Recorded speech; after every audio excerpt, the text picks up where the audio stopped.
সকল শ্রোতা বন্ধুদের আজকের গল্প পাঠের আসরে আবারও স্বাগত জানাচ্ছি।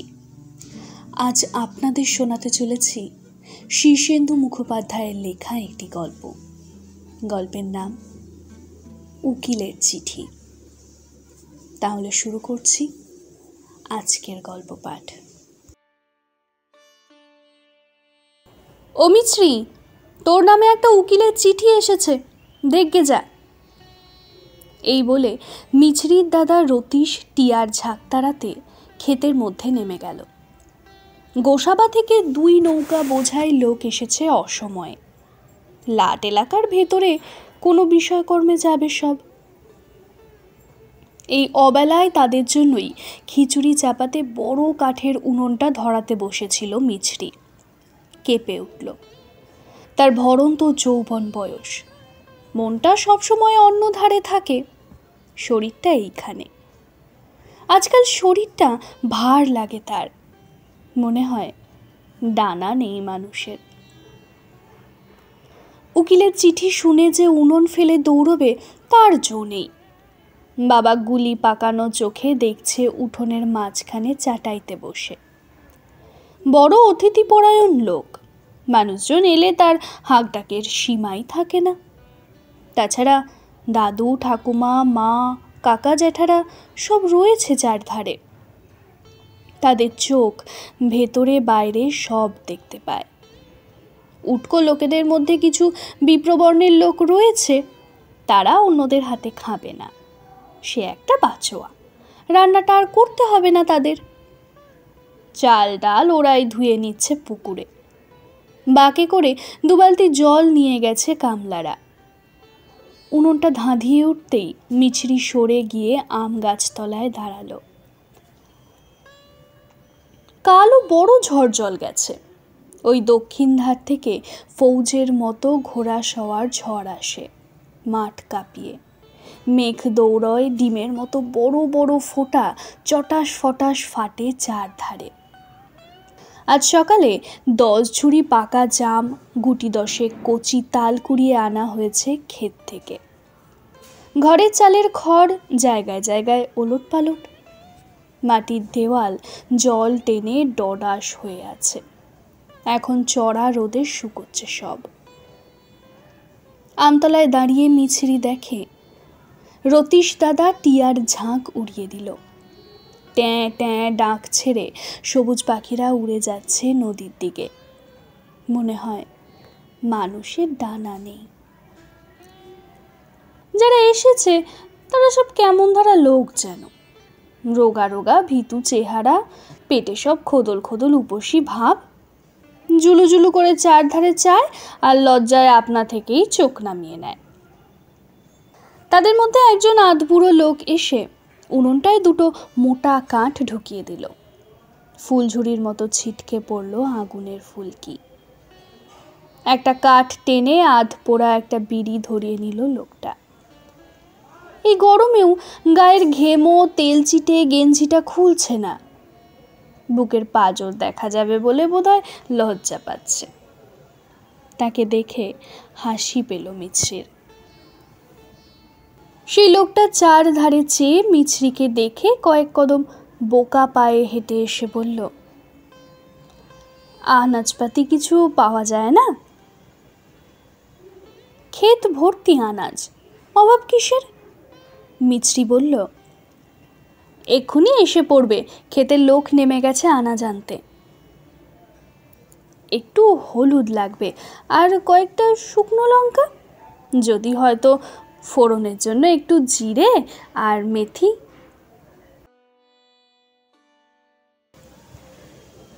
যদি হয়, যদি আবার কি হবে, খিচুড়ি রাতে এসব তো লাগেই। সে কি আর গেরস্তরা জানে না? মা সব কাঠের বারকোষে সাজিয়ে রেখেছে। লোকটার দিকে চেয়ে মিছরি বলল, সব দেওয়া হচ্ছে, চাল ডালটা ধুয়ে আসুক। লোকটা আকাশের দিকে একবার তাকালো, খুব সংকোচের গলায় বলল, বেলা হয়েছে। সে কথার মধ্যে একটা খিদের গন্ধ লুকিয়ে আছে। শত চেষ্টা করলেও লোকটা খিদের ভাবটা লুকোতে পারছে না। গেঞ্জিতে ঢাকা হলেও ওর পাঁজর দেখা যায়। কারা এরা? কোত্থেকে এলো? কোথায় বা যাচ্ছে? ছোট বোন চিনি যদিও মিছরির পিঠোপিঠি নয়, তবু বনে বনে ঠাট্টা ইয়ার্কির সম্পর্ক। ফ্রক পরা চিনি 3টে ব্যাং লাভ দিয়ে মশলার বারকোষ নিয়ে এসে ঠক করে উনুনের সামনে রেখে ঝুপসি চুল কপাল থেকে সরিয়ে চেঁচিয়ে উঠল, এই যে মশলা দিয়ে গেলাম, কিন্তু দেখো সব নইলে চড়াই খেয়ে যাবে। রোগা লোকটা তাড়াতাড়ি এগিয়ে এসে বারকোষটা নিচু হয়ে দেখল, বলল, উরে বাস, গরম মশলা স্তক, বাহ বাহ বাহ, এই না হলে গেরস্ত। চিনি 2টো নাচুনি পাক খেয়ে মিছরির ধারে এসে জিভ ভেঙালো, বলল, যা দিদি, তোর নামে উকিলের চিঠি এসেছে। বড় মকদ্দমায় পড়ে গেছিস ভাই, চিঠিটা ভিজিয়ে একটু জল খাস শোয়ার সময়, মিষ্টি লাগবে। বলে নিচু ডালের একটা পাকা আম 2বার লাফ দিয়ে পেড়ে ফেলল চিনি। শিঙে দিয়ে চুষতে চুষতে যেদিকে মন চায় চলে গেল। উকিলের চিঠি বলে সবাই খ্যাপায়, আর মোকদ্দমাও বটে। এমন মোকদ্দমায় কেউ কখনো পড়েনি বুঝি। ধীরে ধীরে লাজুক মুখে মিছরি ঘরে আসে। এমনিতে কোনো লাজ লজ্জার বালাই তার নেই, বাপের বাড়িতে হেসে খেলে সময় যায়। কিন্তু ওই চিঠি যেদিন আসে সেদিন যত লজ্জা। বরের চিঠি যেন বর হয়ে আসে। মিছরির বর উকিল, ছোট কাকা প্রায় সমান বয়সী, দাদা রতীশের চেয়ে 6 মাসের ছোট। আগে তাকে নাম ধরেই শ্যামা বলে ডাকত মিছরি, নিজের বিয়ের সময় থেকে ছোট কাকা বলে ডাকে। ছোট কাকা মিছরির নাকের ডগায় 2বার নীলচে খামখানা নাচিয়ে সরিয়ে নিয়ে বলল, রোজ যে আমার কাপড় কাচতে খিটখিট করিস, আর করবি? অন্য সময় হলে মিছরি বলতো, করব, যাও যা খুশি করোগে। এখন তা বলল না। একটু হেসে বলল, কাপড় কাচতে খিটখিট করব কেন? ওই তোমার নস্যির রুমাল বাবু, ও কাচতে বড় ঘেন্না হয়। ই ঘেন্না? তাহলে যা, চিঠি খুলে পড়ে সবাইকে শোনাবো। না না, আচ্ছা আচ্ছা, কাচবো। আর কি কি করবি সব বল এই বেলা। বৌদি রান্না করে মরে, তুই একেবারে এগোস না, পাড়া বেরোস আর বের হবি সেই রকম? না, দুপুরে আমার নাক ডাকলে আর চিমটি কাটবি? মাইরি বলছি না, মনে থাকে যেন। বলে ছোট কাকা চিঠিটাকে বলল, আবার সুগন্ধি মাখিয়েছে। বলে কাকা চিঠিটা ফেলে দিল সামনে। পাখির মতো উড়ে গিয়ে চিঠিটা তুলে নিয়ে মিছরি এক দৌড়ে বাগানে। কত কষ্ট করে এত দূর মানুষ আসে, চিঠি আসে। রেলগাড়িতে ক্যানিংয়ে, তারপর লঞ্চে গোসাবা, তারপর নৌকায় বিজয়নগরের ঘাট, তারপর হাঁটা পথ। কত দূর যে, কত যে ভীষণ দূর। খামের ওপর একধারে বেগনে কালিতে রবার স্ট্যাম্প মারা। কালি জেবড়ে গেছে, তবুও পড়া যায়। From Basanta Middar, BA LLB, advocate. আর বাংলায় মিছরির নাম ঠিকানা লেখা অন্য ধারে। রবার স্ট্যাম্পের জায়গায় বুঝি 1 ফোঁটা গোলাপগন্ধি আতর ফেলেছিল। সুবাস বুক ভরে নিয়ে নেয় বড় যত্নে, যেন ব্যথা না লাগে এমনভাবে খামের মুখ ছিঁড়ল মিছরি। এই সময়টায় তাড়াতাড়ি করতে নেই, অনেক সময় নিয়ে নরম হাতে নরম চোখে সব করতে হয়। মা ডাকছে, ও মিছরি, আনাজ তুলতে বেলা গেল যে, লোকগুলোকে তাড়াতাড়ি দে। বিপিনটা কি আবার গেঁজা টানতে বসে নাকি, দেখ তো। বড় বিরক্তি। লোকগুলো সত্যি খিদে পেয়েছে। আকাশ মুখ চেয়ে উঠোনে হাভাতের মতো বসে আছে সব। তাদের মধ্যে যারা একটু মাতব্বর তারা বাবুর সঙ্গে এক চাটাইতে বসে কথাবার্তা বলছে। রান্নার লোকটা বিশাল কড়া চাপিয়ে আধ সেরটাক তেল ঢেলে দিল।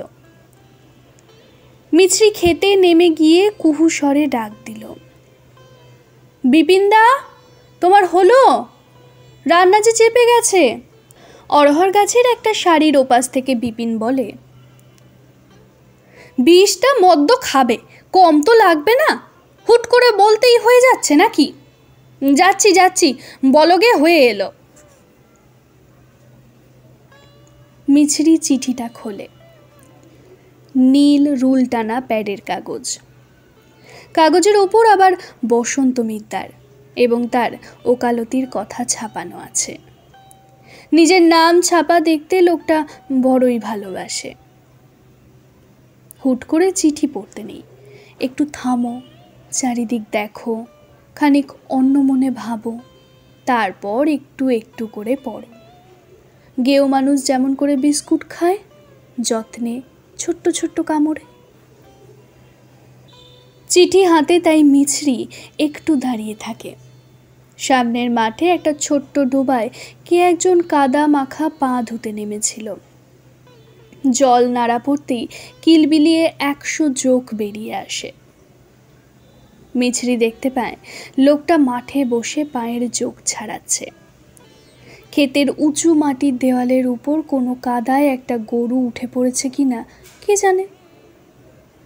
এইবার বাগানের মধ্যে হরাস করে নেমে আসবে। সে নামুকে, কত আর খাবে? বাগান ভরা সবজি আর সবজি, অঢেল অফুরন্ত, 20 বিঘের ক্ষেত, খাক না। উকিল লিখেছে, হৃদয়াভ্যন্তর স্থিতেষু প্রাণ প্রতিমা আমার। মাইরি, পারেও লোকটা শক্ত কথা লিখতে। লিখবে না? কত পড়ালেখা করেছে। হু হু করে বুক চুপসে একটা শ্বাস বেরিয়ে যায় মিছরির। লোকটা কত লেখাপড়া করেছে, তবু রোজগার নেই কপালে। এ কেমন লক্ষ্মী ছাড়া কপাল তাদের। উকিল লিখেছে, ঘুমিয়া জাগিয়া কত যে তোমাকে খুঁজি। একটু থমকে যায় মিছরি। কথাটা কি?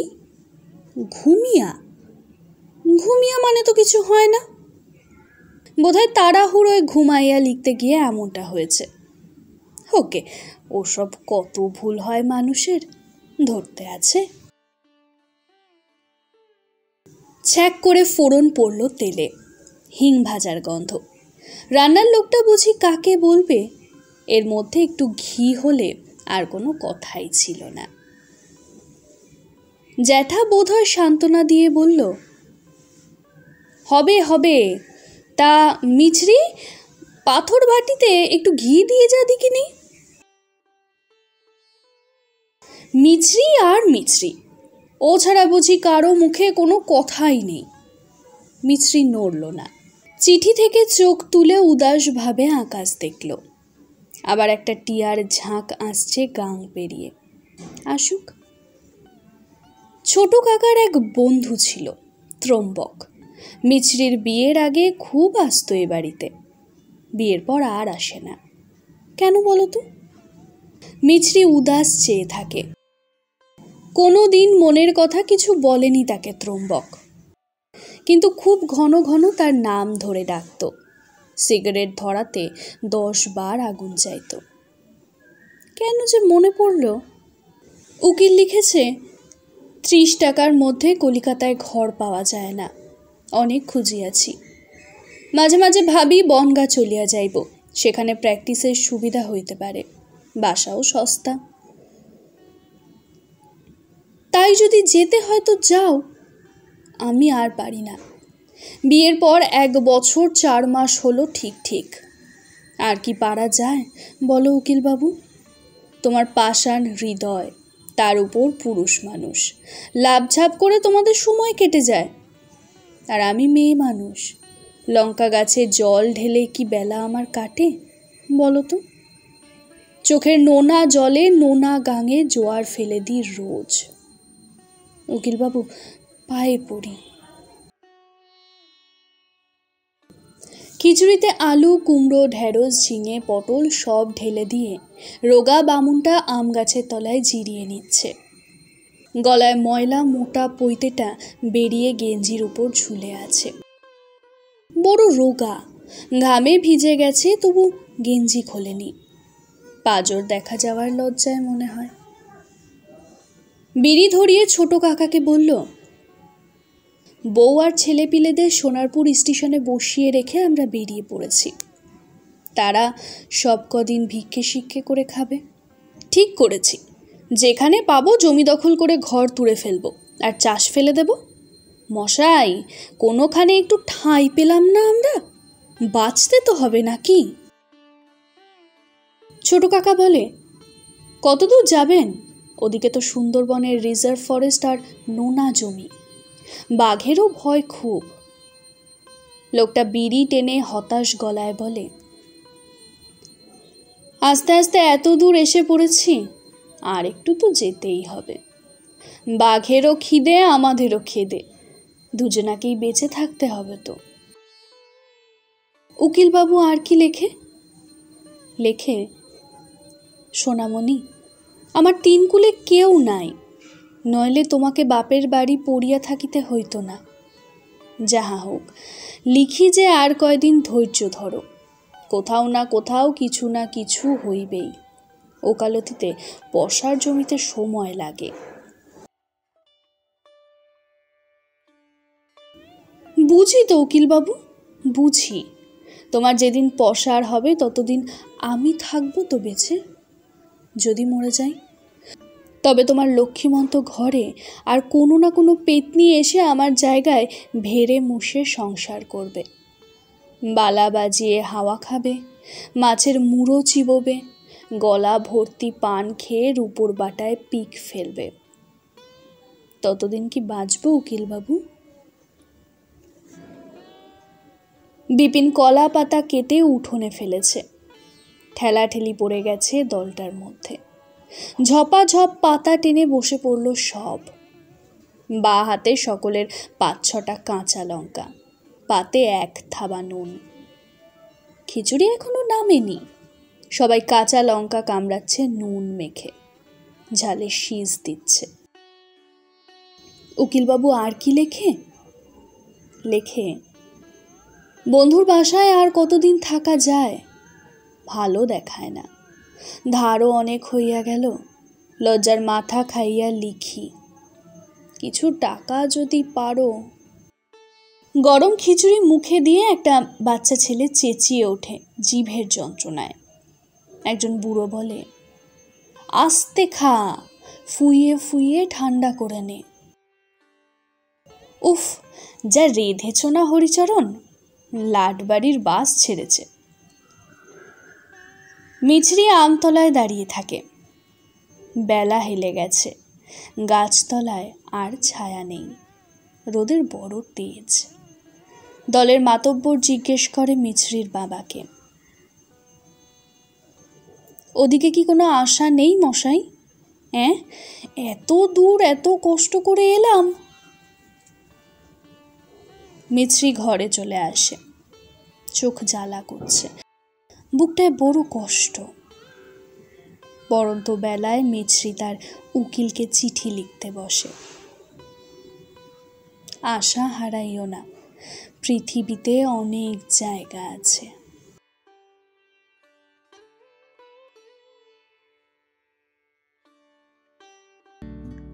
শ্রোতা বন্ধুরা, আজকের গল্পটি আপনাদের কেমন লাগলো? যদি ভালো লেগে থাকে তাহলে অবশ্যই একটি লাইক করে দেবেন, আর শেয়ার করে আপনার কাছের মানুষ বা বন্ধুটিকেও শোনাতে পারেন। কমেন্ট করে আপনাদের মতামত জানাতেও যেন ভুলবেন না। আজ তবে চলি। বাংলা সাহিত্যের আরও একটা নতুন সৃষ্টি নিয়ে আগামী দিনে আবারও হাজির হব আপনাদের আনন্দ দিতে। আশা করি চ্যানেলটি সাবস্ক্রাইব করে আমার পাশে থাকবেন আপনারা।